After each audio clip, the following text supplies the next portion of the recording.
Bom, pessoal, muito bom dia a todos. Vamos dar início a mais uma reunião semanal. Hoje é segunda-feira, dia 16 de janeiro de 2023.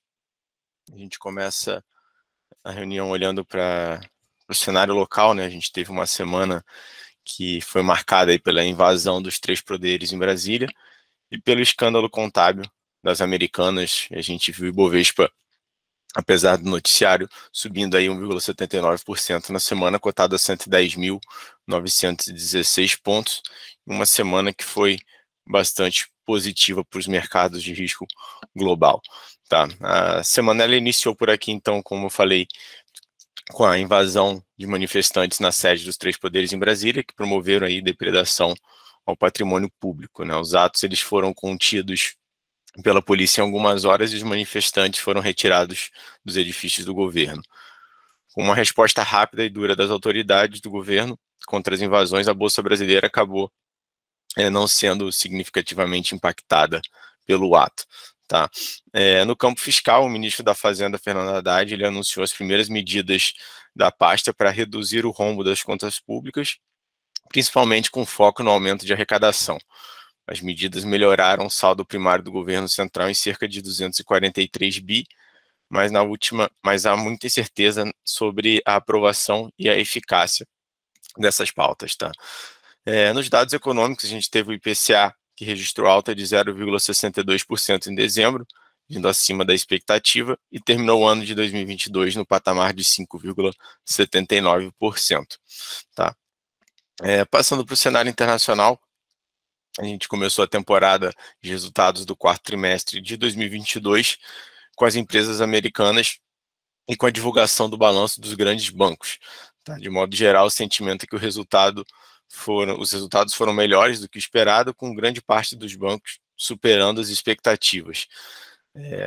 A alta taxa de juros americana favoreceu a lucratividade da carteira de crédito e ela compensou parcialmente o declínio da atividade do mercado de capitais. Ainda assim, os bancos americanos sinalizaram que o cenário deve permanecer complexo em 2023 e continuaram expandindo suas previsões para perdas de crédito. Além disso, tivemos também a divulgação do índice de preço ao consumidor, do CPI, né, que é a inflação americana, de dezembro, que caiu para níveis mais baixos desde o final de 2021, né, um sinal bastante positivo para o mercado. O declínio catalisou apostas em uma desaceleração na próxima alta de juros americana, mas ainda assim os diretores do Fed eles permanecem alinhados em relação a novos aumentos e esperam uma taxa final aí superior a 5%.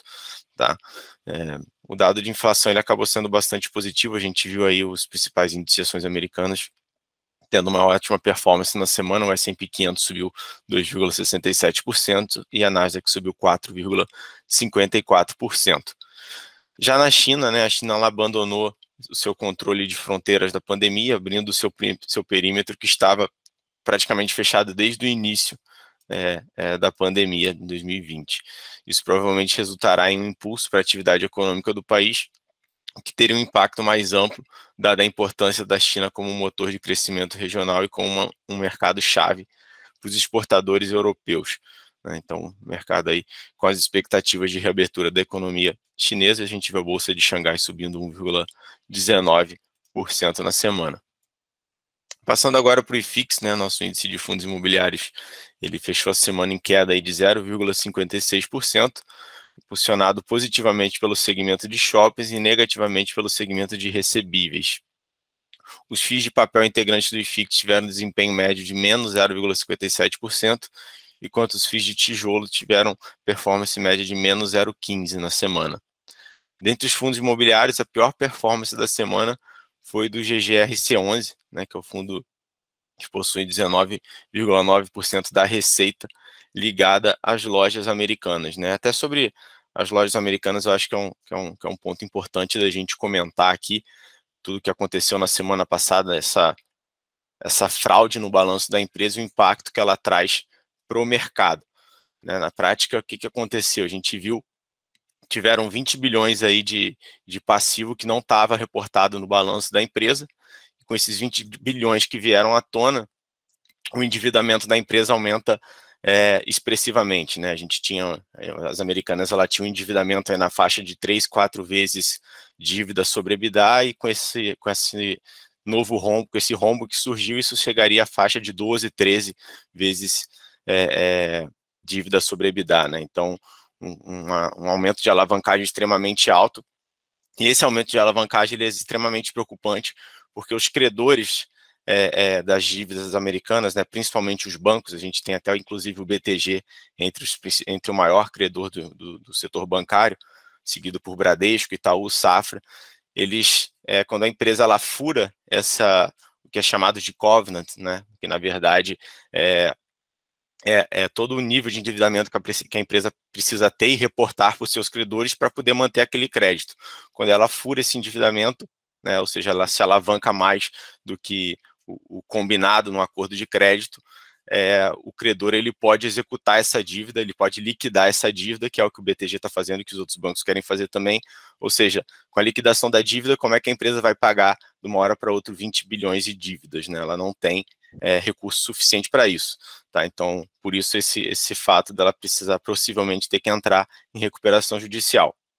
Uma maneira de isso ser revertido seria ter, de fato, aporte de capital na empresa, né? Então, sócios, que é o grupo 3G, né, do Jorge Paulo Lemann, o Marcelo Telles e o Sicupira, então eles fazendo um aporte na empresa, eles equilibram, eles equalizam o nível de endividamento da empresa, e a dívida poderia seguir conforme o crédito dado pelos bancos poderia seguir da forma como já estava antes, né? Então, de fato, a empresa precisaria de um aporte de capital para fazer essa equalização. A gente vai ficar de olho aí no mercado agora nos próximos passos de como isso vai ocorrer, né? Então, já tem uma série de ações que os bancos estão promovendo contra as americanas para tentar salvar esse seu patrimônio, tá? Então, isso realmente vai ficar no radar aí do mercado pelos próximos dias e talvez semanas. Bom, dando sequência aqui, vou chamar o Leandro para comentar um pouquinho aqui de moedas para a gente. Bom dia, Leandro. Bom dia, Gustavo. Bom dia, time. Falando um pouco aqui de moedas, um pouco do reflexo do otimismo lá fora, né, mostrando que o Fed talvez não precise subir, né, os juros de acordo com a expectativa do mercado. Isso deu uma alegrada aí nos mercados. O DXY aí negativo mostra, né, esse apetite a risco, né, e aí 1,6 para o DXY é muita coisa, tá? Então, teve bastante apetite a risco lá do lado de fora, e isso mostrou também, refletiu no nosso real, principalmente com as decisões aqui do pacote do Fernando Haddad, né, novo ministro da Fazenda, que deve controlar aí a situação fiscal do Brasil, tá? Então, o nosso real aí fechando, o dólar, né, fechando em 5,10, por volta de 5,10, o euro fechando em 5,52 e a libra fechando em 6,23, aí uma queda bem importante, lembrando que no ano passado o alvo do BTG era em torno de 5,20, né, então tá fechando num valor bem interessante aí, tá? O destaque é essa semana vai para as criptos, né? Ainda bem, né? Graças a Deus, voltando aí as criptos, né? Será que essa vai ser esse ano de 2023 vai ser o ano das criptos? A gente não sabe, né? Mas torcemos muito para que sim. A gente voltou ao patamar de mercado de 1 trilhão, né, de dólares aqui das criptomoedas, coisa que não acontecia desde a fraude ou a queda ali dos tokens da FTX, tá? Então a gente voltou aí o Bitcoin e o Ethereum voltando para as casas de 20 mil dólares e 1.500 dólares ali para o Ethereum, tá? Então, muito dos tokens, né, os tokens menos conhecidos, né, eles tiveram bastante volatilidade. A Solana, por exemplo, chegou a subir mais do que 60%, né, então alguns tokens um pouco mais alternativos subiram de uma forma bem importante, inclusive os relacionados ao metaverso, que sofreram muito, né, durante esse período negro, né, do Bitcoin, tá? Então, o que a gente deve ver essa semana é uma liquidez um pouco mais reduzida. Hoje, feriado de Martin Luther King lá nos Estados Unidos, Então, olho nessa volatilidade de hoje, olho na liquidez, tá? E muita atenção aí para operar esses mercados com todo esse estresse, né, aqui do Brasil com relação ao que está acontecendo nas Americanas, que o Gustavo comentou, beleza? Um abraço, bons negócios aí. Valeu, Leandro, obrigado. Bom, dando sequência, eu vou chamar o Tavares aqui para comentar um pouco da curva de juros para a gente. Bom dia, Tavares. Bom dia, Gustavo. Bom dia, pessoal. Então, os nossos DIs aí, essa semana, teve uma forte correção, principalmente nos vértices mais longos, né? Então, vocês podem ver aí que os DIs 25, 27 e 29 teve uma correção aí, quase, o DI 25, quase 4%, né? O nosso DI 24, que é o DI mais curto, com vencimento para janeiro de 2024, ele teve uma correção, mas essa correção não foi tão forte porque o próprio mercado acredita aí que a nossa taxa de juros vai ficar num patamar aí um pouco acima do que o mercado vinha precificando anteriormente, né? Então, durante essa semana aí o juros teve um alívio forte com um fluxo estrangeiro e um pacote aí do Haddad no foco, né? Então, com as medidas para a recomposição da receita anunciada pelo ministro da Fazenda, o Fernando Haddad, já no preço dos ativos, o que aconteceu, né? Os juros futuros encerraram a semana com uma forte retirada de prêmio de risco na curva, na medida que o cenário internacional, conforme o Leandro veio falando, comentou anteriormente com nós aí, passa a mostrar um ambiente mais favorável a risco, né? Os mercados emergentes têm se favorecido do fluxo de capital estrangeiro, o que ajudou a aliviar toda a estrutura do termo na curva ao longo da semana. Então, no fim do pregão de sexta-feira aí, as taxas do contrato dos nossos DIs teve essas correções. O forte alívio do mercado de juros se deu diante de um cenário externo aí mais positivo. No momento em que a inflação perde força nos Estados Unidos, os próprios dirigentes do Fed têm indicado a intenção de reduzir o ritmo do aumento dos juros já nas próximas reuniões da política monetária, aí que vai acontecer no mês de fevereiro.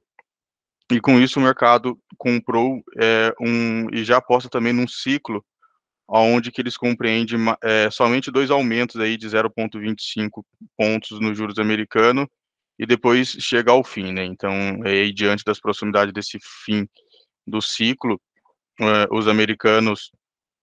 os investidores americanos e os estrangeiros vêm aumentando as apostas em países emergentes, né? Então, alguns grandes bancos, inclusive, aí, mantêm a sua recomendação de aposta em posições aplicadas na curva de juros brasileira, né? Onde eles acreditam nessa queda da nossa taxa de juros, tá? Que é o caso aí do Citibank, que ele recomenda uma posição doada ali, aposta na queda das taxas de juros dos desde janeiro de 2024, né? A política brasileira tem se tornado um risco maior que o esperado, mas eles continuam overview aí em uma duration de curva de juros brasileira, dados que as pequenas altas de juros precificada não deve se materializar e os cortes precificados são pequenos, né? Então, com o ambiente externo mais positivo na margem, os juros futuros exibiram quedas relevantes ao longo da semana e na sexta-feira esboçaram algumas realizações de lucro, principalmente nos vértices mais longos, né? E para essa semana, a nossa agenda aí de eventos, na quarta-feira será divulgado o índice do preço ao produtor e a venda do varejo referente ao mês de dezembro, e na quinta-feira, no Brasil, será divulgada a taxa de desemprego referente ao mês de novembro. Obrigado, Gustavo.